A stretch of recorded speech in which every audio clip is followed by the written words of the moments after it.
All right, we have Don Peppers here, and Don is he kind of came in towards the end.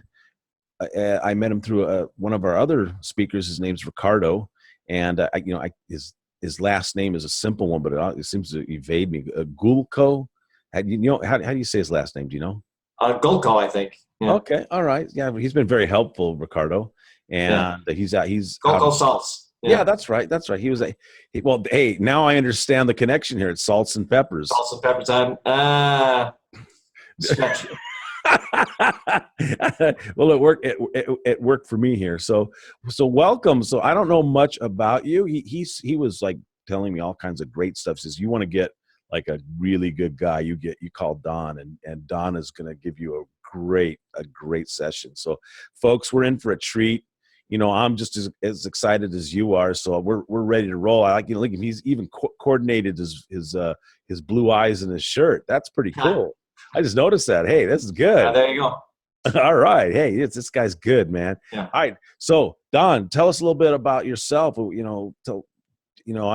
hardly know anything. So just tell me. Well, I was an ad agency guy trying to win new clients for my agency. And I told you I used to work at Chiat Day, but I was working at another agency, and I spent my mornings dialing the phone to try to connect with marketing directors. And if I connected with them, or VPs of advertising, that kind of thing, I would ask them questions like, so what are you working on? And I'd make notes in my 3-ring binder. I'd have notes. And my goal when I connected with them on the phone wasn't to tell them about my agency, but to ask them to tell me about their issues and their problems. And I made careful notes. And that way, 5-6 months later, I'd call back and say, hey, Richard, how'd that product launch go it was in South America? How'd that go? And I wanted them to see that I had a relationship, so that if I read that their advertising account went up for review, I wanted them to take my call. That's all I really wanted. I spent my mornings doing that, and then the afternoons I spent working on pitches and things like that. So I got an opportunity to give a talk at an ad convention on the impact of interactivity on advertising. This is 1989.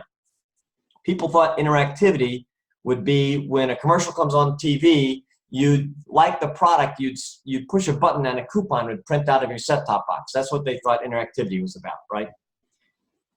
But I asked myself a question. If Kellogg's Frosted Flakes ran a TV commercial and a child could talk back to Tony the Tiger, what would Kellogg do with the information they got from the child? The answer is they wouldn't do anything with it, because it's not representative. It doesn't represent a market. It's anecdotal. It's focus group information. It's not quantitative. But that's exactly what I was doing in my day job. I was trying to get people to talk to me, so I'd write it down and have a relationship. So the insight I had was that when interactivity really does happen, companies are going to want to have relationships with customers that go on through time. They're going to want to interact with them, tailor things for them, customize for them individually, even with millions of consumers at a time. You could do it one consumer at a time using computers. And so I coined the term one-to-one marketing. There's a woman in the audience, Martha Rogers. She said, you ought to write a book. So we teamed up together. We wrote The One-to-One Future in 1993. And it, sold almost 1 million copies around the world, and sort of became a cult hit among webmasters, because we called it exactly right. The web arrived, just by coincidence, the World Wide Web arrived 5 months after our book was released by Doubleday. So we became a kind of a cult hit within the early web companies. So that's got me into this gig. We started a company on the back of the speaking and consulting relationships we developed, and we've been in business ever since. Wow, that's a great story. I was thinking, how did that feel that it was like a light bulb went on, it seems like, you were. Yeah, it did. I'll tell you exactly. We had this tentative arrangement with Doubleday. Let me put it this way. Martha's a really smart woman. She's a marketing professor, or was a marketing professor, and And she said, well, let's find a really good agent. So we really liked John Naisbitt's book, Megatrends. That was a really popular book back in the 80s. And so let's find his agent. So there's a guy named Raphael Segalin in Washington, D.C. Martha found him, and he sort of coached us through how to do stuff. And at one point, we had an editor at Doubleday really interested in our piece. But she said, you've got to write it to businesses. It can't be about technology. If you write about technology, it's going to be outdated in a day and a half, that kind of thing. So we're trying to think about advice for businesses. And I am running Chiat Day's direct marketing business, okay, in New York City. And one of our clients is Gold American Express. The green card American Express was handled by Ogilvy and Mather Direct, okay? But Chiat Day Direct, which was operating under the name Perkins Butler, they and I was the CEO, and we had handled the gold card.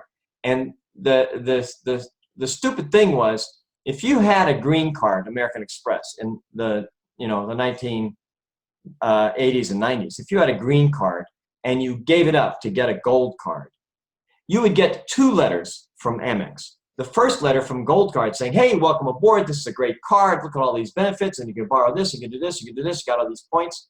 The next letter would be from American Express. Oh, what do we do? How can we get you back? Oh, we're so sorry. We must have offended you. Nonsense, right? So we were going to go to American Express, and we were going to propose to them that rather than divide up their business in terms of product, gold card and green card, why don't you divide it up by customer? Why don't you give us 100,000 customers or 500,000 customers, and give Ogilvy and Mather another few million customers, and let us manage all the communications of those customers. So we're in the middle of this brainstorm thinking about how to do this, and suddenly it came to me, with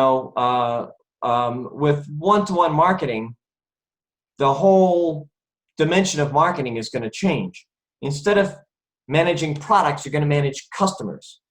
Instead of talking at customers, you're going to talk with customers. You're going to collaborate with those customers. Instead of economies of scale, which mean that the more you sell, the cheaper each one is, you're going to have economies of scope, because the more you sell to a single customer, the cheaper it is to sell to that customer. So we thought about, and those became the chapter titles that Martha and I put together for our book. And we gave this one-page proposal with just 10 chapter titles to Harriet Rubin at Doubleday. She said, great, here's $50,000, do it. And so we started writing our book. And that was in 1990. The book came out in 93. Wow, and what you're saying today is standard issue thinking, basically. But back then, yeah. You're talking about a revolutionary idea. People don't realize that there was, in advertising, we were talking about reach and frequency and share of voice, and direct marketing people were talking about lifetime value, customer lifetime value, but that's about the extent of their thinking. And so this was really revolutionary. And Martha and I thought we were writing a book of business science fiction. We imagined what business would be like when there was ubiquitous, inexpensive interactivity. What would business be like in those days? And we really literally thought of it as science fiction. We were totally surprised when the World Wide Web came around, like 6 months after the book came out. Wow. So it was like an intuition that you really didn't know, but you were writing something that was absolutely relevant. I'll tell you one more thing that's interesting. I got asked a question in my speech by one member of the audience. Said, well, yeah, but people don't have any machines to interact right now. And I said, well, you have a fax machine. Think about a fax machine. A fax machine is technically interactive. You can send stuff and receive stuff, and it's electronic and can be done. You can send to a computer. And the guy said, yeah, but nobody has fax machines in their office. And I don't know if you remember this entrepreneur in the United States, Chris Whittle, that he was a media entrepreneur. He had a business where he installed televisions in airports and paid for the TVs with advertising, okay? but the TVs were free to the airport, so they could entertain their customers and the passengers. And then he started doing the same thing with schools, television programs to schools, but paid with. And I said, well, maybe some entrepreneur will come out and give people free fax machines in return for them taking ads. And then I went home and I started working on a business plan for something called Home Fax, which a colleague of mine and I tried to raise money to start. And we're glad we didn't get the money. We got $6 of the $9 million that we needed, but we couldn't raise the last money. But we would have been put out of business by the internet. But Home Fax model worked like this. You have a fax machine. You don't need a separate phone line. You just leave your fax machine at home. When you come home, you want to get your faxes, you speed dial our number and you download your faxes that anybody sent to you today, okay? And when you download your faxes, you're going to get an ad, let's say. Also, if you run a pizza parlor in the town, you can put your menu on our fax box and people can download the menu, okay? So you would have, messages out, you'd have bulletin boards and so forth. And believe it or not, that's a pretty good metaphor for the World Wide Web. And that's the business model we used when we wrote the book. So that's why I think that we're pretty close to what's, the shape of interactivity today. Yeah, you and Al Gore, right? Yeah, right. Yeah, we invented the internet. There you go. Well, it's very fascinating what you're saying here, and I told you you're going to be in for a treat here because I'm sitting here listening like you are, and we're seeing here a real visionary. Even he might not even had saw. Well, as he said, he didn't see it himself, but it was really coming out of him. So let's see what he has for us. Tell us what can people do now to do something. Yeah, I want to start with a diagram. I'm going to show you. I'm going to share my screen. Hang on a minute. And okay, I'm going to give it a second. But what has happened is Moore's law. It says computers get 1,000 times more powerful every 20 years. Moore's law has really changed the dimension of business competition. Computers are so inexpensive today. In order to compete, you have to be able to satisfy some need and you have to have a customer once that need's satisfied. But if I put those two things on a two-dimensional graph like this with needs up the vertical and customers reached across horizontal, traditional business marketing has always been in the product-centric direction. I have a product, it meets a certain need, and I want to find as many customers as I can who want to have that need met, and that's my market share. The width of that bar, that's my market share. But with computers, I can now interact with individual customers. I can track millions of customers, one customer at a time in my database, and I can even tailor how I interact with those customers. And so now, customer centricity operates in the other dimension. Instead of focusing on one product at a time and trying to sell it to as many customers as I can, I focus on one customer at a time and try to satisfy as many of that customer's needs as I can across all my different products and services and through time, not just this week, but next week, the month after that, the quarter after that, and not just you, but your family members or your colleagues. And the height of that bar, that's basically my share of customer. And when I say share of customer, what I'm really talking about is not share of wallet. I'm talking about what share of the customer's needs am I meeting? What portion of the customer's life am I participating in? Fundamentally, that's my share of customer. Now, what's interesting about these two graphs, these two bars, is if you're product-centric, then fundamentally your major task is to manage each product's profitability. You're looking at your business in terms of product A, product B, product C. You're trying to measure each product's profitability. But if you're customer-centric, then you need to focus on managing each customer's experience because every customer is different. They have their own needs, their own values. They have their own subjective opinions. And you should treat different customers differently. So managing each customer's experience is a very, very difficult task. It spans all sorts of different silos at work. You have your, the marketing people and the sales people and customer service people, of course, but you have product A, product B, the product managers, the channel managers, and so forth. managing your business by individual customer is a very difficult task. There are very few companies that actually are doing it very well even today. Although, e-commerce vendors, Amazon especially, but e-commerce vendors are getting better and better at it, and doing a better and better job. But even when they add a new business, you add a music vendor or some other delivery service, something. So even they have problems with integration. So integrating across customers is a very big task. And I joke with my colleagues that we have decades of consulting ahead of us. So how would someone get started? Can you give us some tips? What would they do?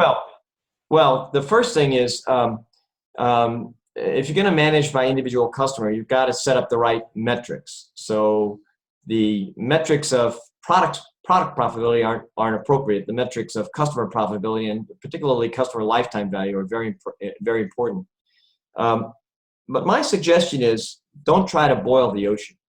One way to transition to being more customer centric is to follow what I call a picket fence strategy. Imagine you array your customers from this is the number of customers and this is their value. You have a whole lot of low value customers and fewer higher and higher value customers. Okay, so set up a picket fence around the highest value customers, and among those customers, maybe it's the top 2,000 customers, maybe it's the top 20,000, whatever, depending on your business. And on those customers, have account managers, have all addressable communications, the responsibility of the customer managers, and so forth. On the other side of the picket fence, go ahead and do marketing as usual, advertising, promotions, and so forth. And then gradually you move the picket fence into less and less valuable, more and more numbers of customers over time. That's one really good transition strategy. Another transition strategy is not to have customer managers in charge of the actual addressable communications, but to appoint segment managers as staff members. So you basically have protagonists. My types of customers won't like this product or will like this kind of product, and they're the ones who sort of represent their type of customer within the organization. So those are a couple of transition strategies.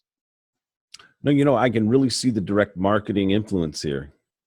I studied that. I loved direct marketing back in the day, when we used to have to lick stamps, I licked my share of stamps, and I just was fascinated by that process of, what you were like, for example, they call that smokestack selling, when you build a product and then you go find customers for it.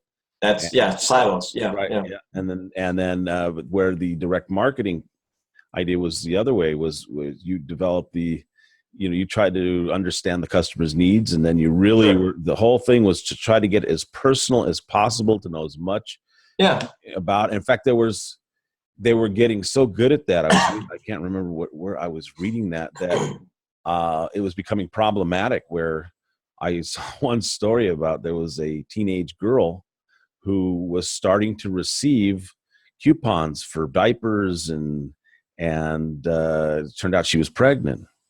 Yeah, and that's a Target story. Is that? Oh, yeah.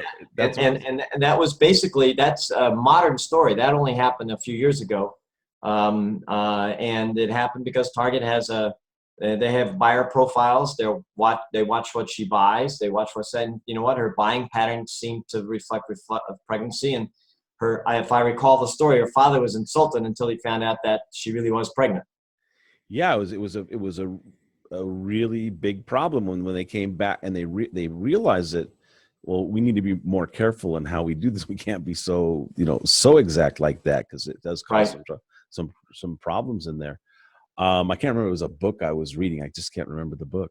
But I see that this the influence that the way you're seeing things, and I've interviewed others as well, and they're also from the marketing backgrounds, and they started to apply the marketing techniques, Yeah. philosophies to the customer experience itself, Right. and you know uh, where it seems to be very valid, and it works really well. So you don't, like you say, when you make that transition, it might be even that same idea to where you're already doing the right things. You just need to make the shift in where you're applying that Yeah. Right. you know, these techniques, and you'll see that you can start to make that change. Yeah. Yeah. That Well, makes sense. I think the whole idea of one-to-one marketing has evolved over the last 25 years. At first, we were the basis for CRM, customer relationship management, and then CRM transmogrified into just a computer app. And I think the managing the customer experience is where people think of it today. You know, when you're managing how a customer experiences you. I wrote a book. My most recent book is Customer Experience: What, How, Why Now, and I argue in the book that unless your name is Disney or maybe Ritz-Carlton, customers probably aren't coming to you for the experience of buying from you. They want to buy something from you because they think you can meet some need that they have or solve some problem that they face, right? But you know what? If that problem or need just went away without them ever having to buy from you, that would be ideal for most customers. I mean, the ideal customer experience fundamentally is no experience at all. The need or the problem just goes away. I don't have to do anything. You know, it's easy peasy. So for the vast majority of companies, the key task in improving the customer experience is trying to streamline it and make it as frictionless as possible, almost invisible to the customer. No effort, no obstacles to the customer having their need met or whatever. You know, Let me tell you a story. A friend of mine is a management consultant in the retail space, and he sells to retailers and to companies that sell into retail companies. So he told me that one Christmas season during Christmas season on a Saturday afternoon, he went shopping for some new athletic shoes, and he went into an athletic shoe store in a shopping mall, and it was very crowded. It was Christmas season. There was, dozens of people and he said every salesperson had 2 or 3 people in front of him. So he got in line. He's going to take his turn. And he said the first person in line was a young woman who was interested in some Reebok cross trainers. And the salesman made her a pitch for a different brand, an off-brand, a brand he'd never heard of. He called them New American. He said, yes, ma'am, Reebok makes a great cross trainer, but have you ever heard of this brand, New American? They're about half the price of Reebok. They make a great cross trainer. Let me bring them out. I bet you like them. So he brought out the New American, and she didn't even try on the Reebok. She bought the New American and saved half her money. Next guy up had his eye on some Nike basketball shoes. And my friend said the salesman made him the same pitch. Nike makes a great basketball shoe, but if you don't need the swoosh on your shoe, that's not what you need. New American makes a great basketball shoe. And he brought him out the New Americans, and he tried them on. And it was half price. So now my friend is captivated by this because obviously New American, and I'm making that name up. I don't remember what brand he was talking about. They had cracked the code on, how to sell shoes to the shoe store people, how to get them. And so he's saying, I couldn't help but notice, it's my business. I'm in the retail type business. And I couldn't help but notice that you just sold 2 customers on an off brand, got half the money that they were willing to spend. What's their secret? He said, it's a contest, right? And the salesman said, no, it's a commission. It's a commission. No. He said, look, he said, don't tell my manager. He said, I won't. I'm just interested in, he said, look how crowded the store is on a Saturday afternoon during Christmas season. I don't have time to go to the bathroom on a Saturday afternoon. New American, when they ship their shoes to the store, their laces are already in the shoes.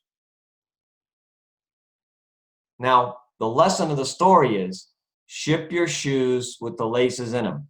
Take all the obstacles and barriers to the customer getting maximum use out of your product, take them out in advance, okay? Make sure that there's no friction in the customer experience.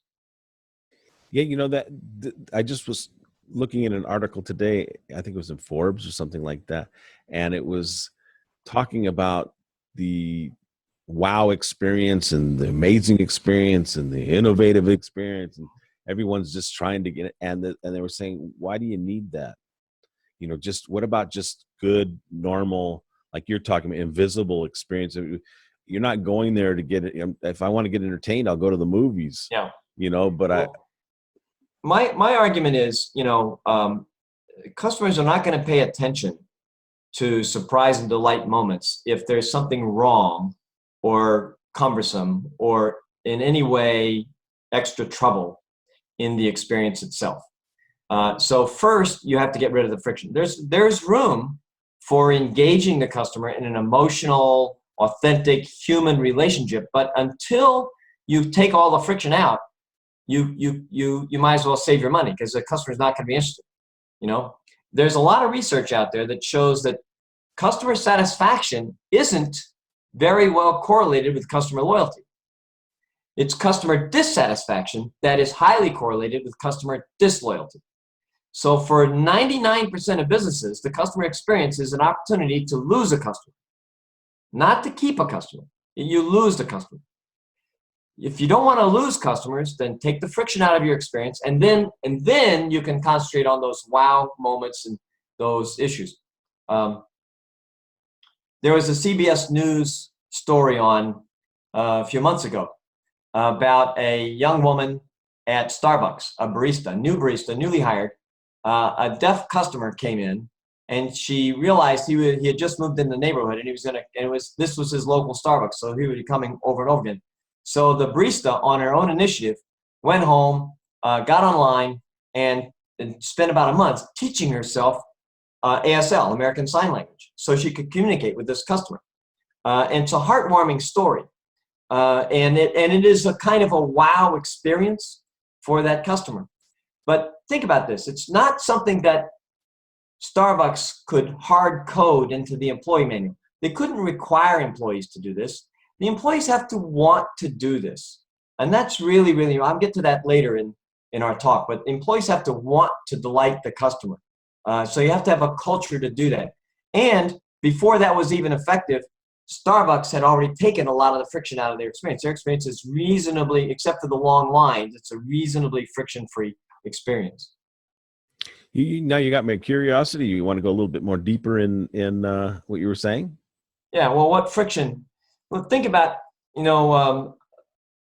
some consultants and I got together and we brainstormed for a day and a half on what are the elements, what are the real, checklist elements in a frictionless experience. And I would argue that a frictionless experience has 4 qualities, okay?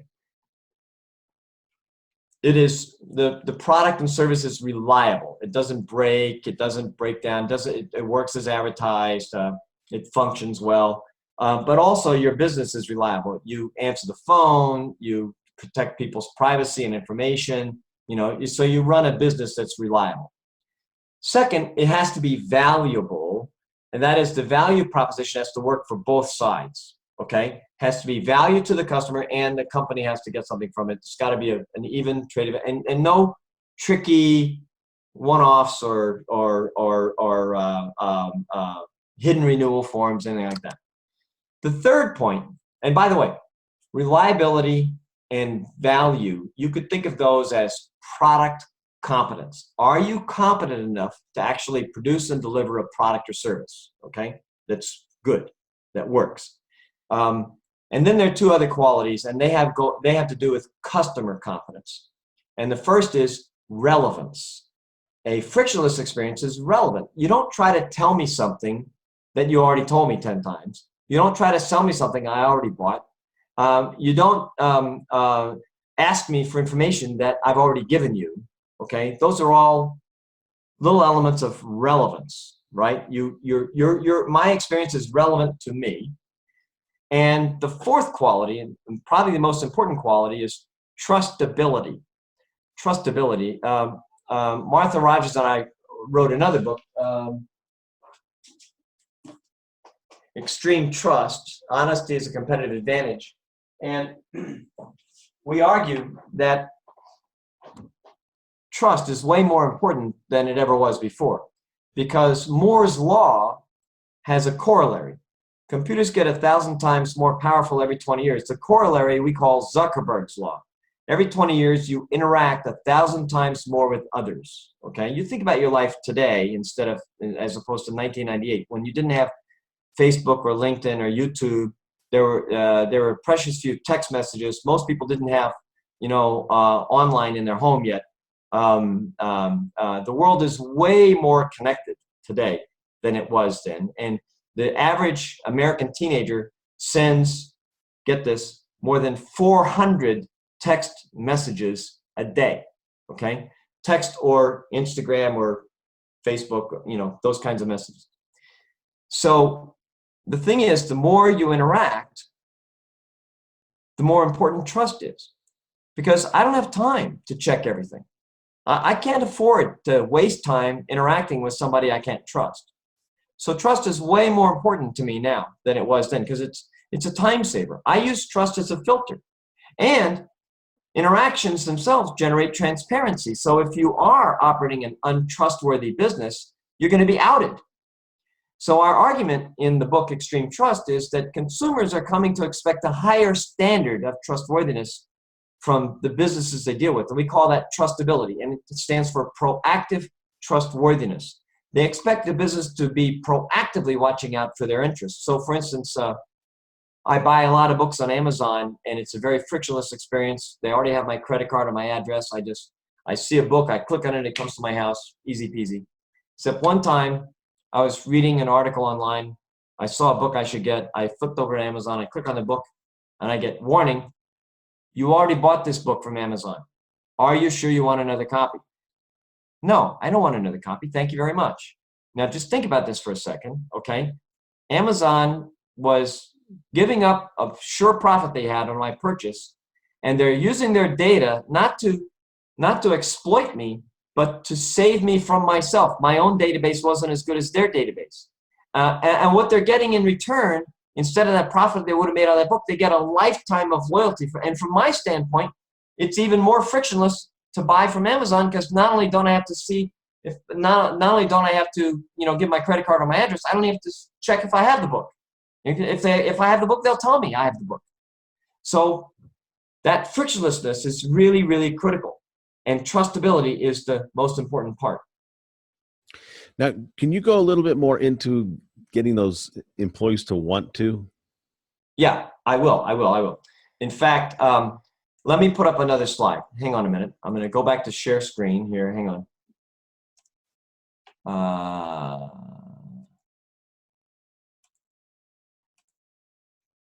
And I will, let me go to the next slide. I think you can divide customer experience into four, hang on a minute, come on. There we go. 4 kinds of customer experiences based on how standardizable the processes are. That's the horizontal axis, and how involved, how engaged is the customer in the experience. In the lower right-hand quadrant, what you have are, these are business as usual. The customer is not very well engaged, and they're pretty standardized, they're routine. You anticipate all these experiences, and you've automated them. In the lower left-hand quadrant, you have threats to cost efficiency, because here the customer is he's still not very involved in the experience, but you have to engage in some kind of manual or make-do process, and so if you could automate that, you'd improve your cost structure. Upper right-hand quadrant, you have what I'd call predictable customer lifecycle events. These are events where the customer might be highly engaged in the experience, but they're predictable to you. So for instance, if you're a mobile phone company, the day a new customer gets their first phone bill, there's a high likelihood they're going to call in and ask about it. But that's a predictable event. So you can plan for it, and you can have scripts and processes, and you can understand things in advance. You can prepare for it. It's in the upper left-hand quadrant that you have surprises, trials, tribulations. These are things where you couldn't plan for it, and so you don't have any script. So you need here in this quadrant, you need employees who are making non-routine decisions. Now, when an employee makes a non-routine decision, it's a risk to the business, because how do you know the employee is going to make the right decision? And maybe the employee doesn't even have authority to take action. So you need employees that have two qualities. They need to be engaged in their jobs. They like where they work. They enjoy the mission that the company's on. They like serving customers. They're happy, okay? And they need to be enabled to accomplish these tasks, okay? Which means they have to have the training, the access to data, the authority to make decisions, that kind of thing. And if you have engaged and enabled employees, then you can have a kind of a self-organizing business, which I think is the future of all business. Let me give you an example. Commonwealth Bank in Australia. If you call the Commonwealth Bank contact center and you have a problem for which there's no scripted solution, typically at a contact center, the agent has to escalate that. They take it up to the supervisor takes it to the VP takes it to the CFO, comes back to the supervisor. So, takes a week or 2 or 5 before they resolve the issue, because you don't have the authority to do it. But at Commonwealth Bank, they do it this way. If you're the contact center agent and you think you know a fair thing to do for the customer, the only approval you need to offer to the customer on the spot is get the agreement of one other contact center agent. You both sign off that this is the right thing to do, and then you can offer it to the customer. And then they review all the two-person decisions every month. The woman told me, the CMO, Victoria Short, told me that she'd been running the program for about 5 months. When I talked to her, she said they'd had about 80 two-person decisions. They hadn't had to reverse a single one. But the contact center agents are all jazzed. Now they're empowered. And that's what I call, self-organization. And that's really what I'm talking about. That's pretty amazing. Folks, I think you got a real treat here. It's very practical what you're talking about. In employee empowerment is I find a lot of places that I deal with personally just don't have that. And or the decisions that this person I'm speaking to doesn't seem to be relevant to what I'm trying to accomplish. They're just like policy parrots, and you're saying, well, this is just not applicable. I want to get my problem solved. I didn't call for a problem. I didn't want to buy a problem. I wanted to buy a solution from you, and so and you're trying to have them help you, and you say, well, can you get me to a supervisor? Oh, no. No. And I can't solve the problem myself because I don't have authority. The thing is, whether, whatever business you're in, especially if you're in the consumer business, the people who have face-to-face or voice-to-voice contact with your customers, for the customer, they are your company, okay? And you know what? If you can't trust them to make the right decision, then why do you hire them? If you're going to hire people to do this job, then hire them at a little higher level and trust them to do an even better job. Make it work that way. Yeah, no, it's true. It's you were talking about that aspect of trust going into the external customer, right? But the internal customer, that's where it all starts. Yeah. And if you can't have that internal trust, you're not going to get the external trust. It's going to be me against you. It's always me against you. So then you're going to have the customer. It's the customer against you. It's the customer always trying to get one over on me. The employee's trying to get one over on me, rather than the other way around and saying, hey, we trust you. You guys are, we're like the three musketeers here. All for one and one for all. We'll live with it. Everyone makes mistakes. We'll live with that. You got to go for it. In the old type of marketing, in product-centric marketing, the customer is the enemy. The customer is an obstacle that lies between you and a profit. But in customer-centric marketing, okay, the customer is a collaborator. Ask them what they want, and you give it to them. Okay, it's a totally different thing. You're co-creating this mutually valuable relationship. Where do you think everything's going? I think it's going more rapidly in this direction, and I think you're going to see it in spades with blockchain technology, with more proliferating social technology. You're going to see trust becoming sort of the currency of the digital economy, and the digital economy is going to be 90% of the economy. Okay, but it doesn't mean the human beings aren't going to be important. They're even more important than before.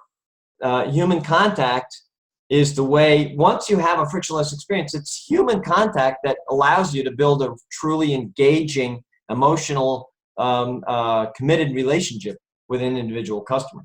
That's when you get your customer advocates, you know, who the raving fans that Blanchard talks about. I like it. Do you have anything else you'd like to share? Well, yeah, I do actually. Let me go back to screen share here. Hang on a minute. Share my screen one more time. And this is my email address.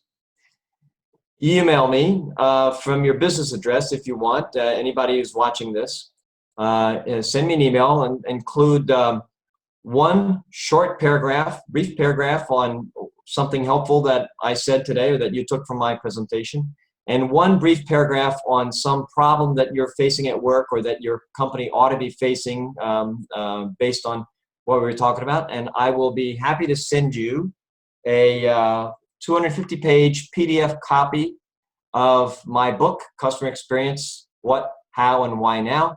Was just out 18 months ago with hardback copy on Amazon, costs $23. I'm happy to do it.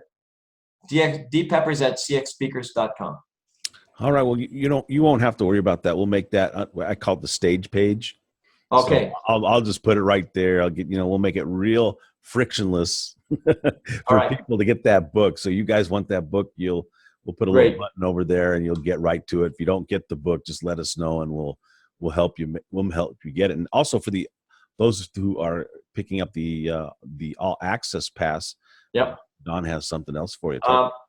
You do the all access pass, and I have I'm giving Abraham a number of these books in hardback or in paperback. I have the paperback versions right now. He'll give me your name and I will write your name in the book and sign it. Wow. This is amazing. So see, folks, it's worth it, right? You get we're not going to ask Don how much he would have charged someone for this meeting here. So, and you're getting it for free, and it's high value here. So, Don, let me leave you with one more bit of advice. Okay, if there's just one thing I would leave with you, it is this. I don't know if you've heard of this, but there's something called the principle of reciprocity.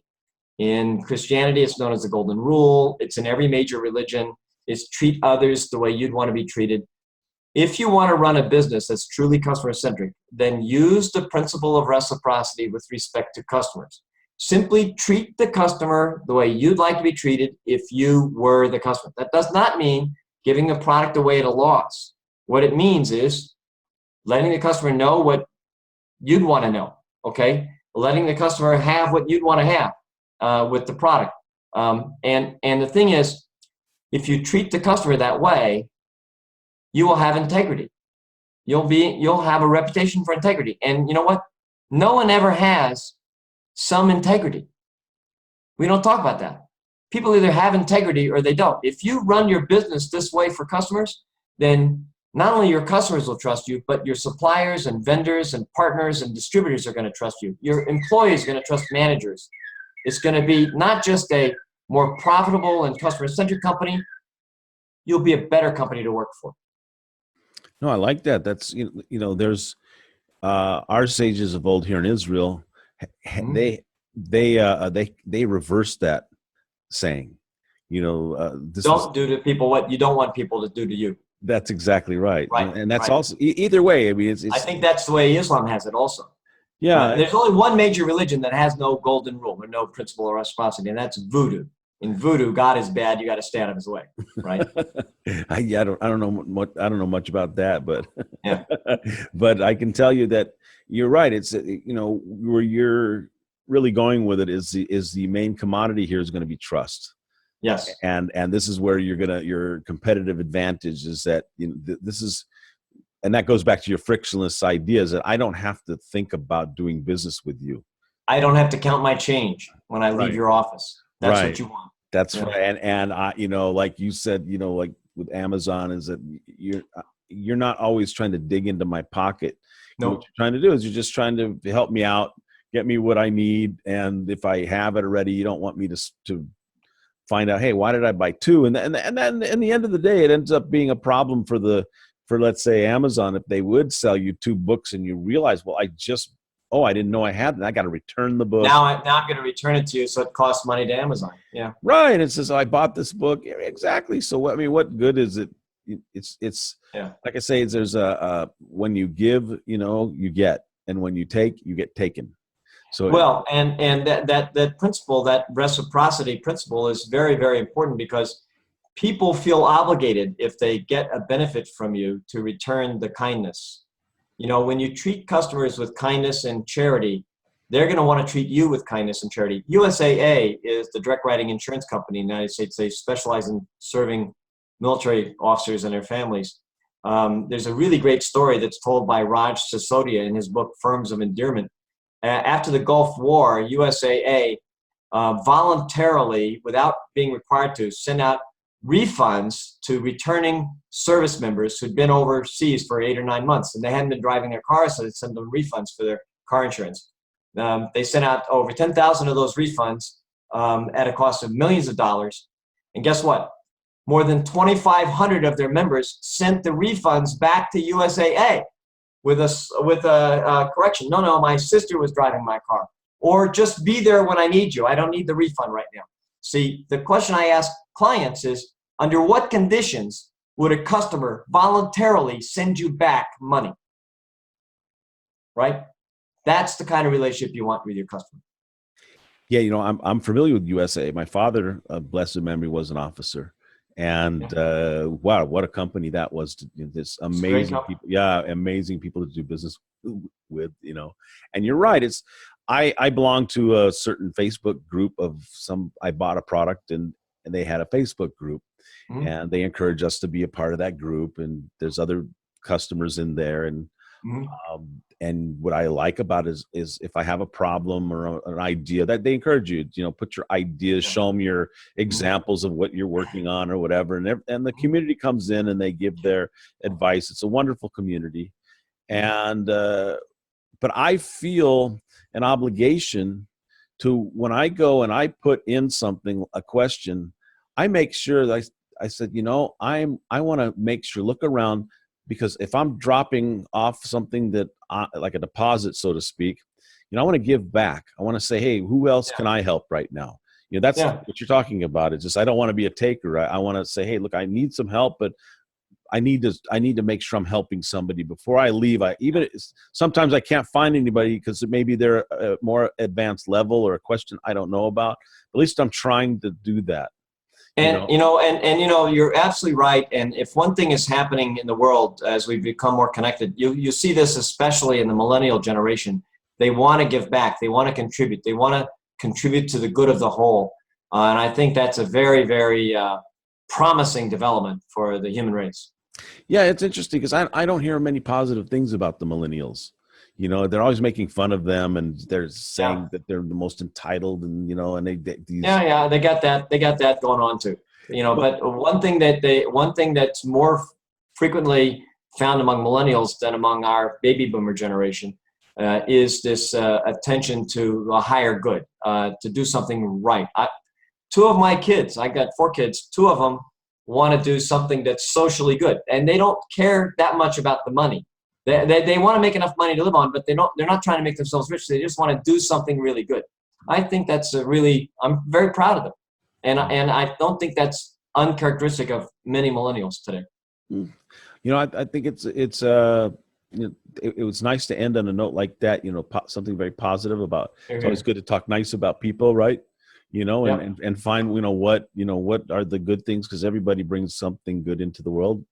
And I see you brought a lot of good into the world, and I want to thank you so much for helping us out and giving us this fabulous information.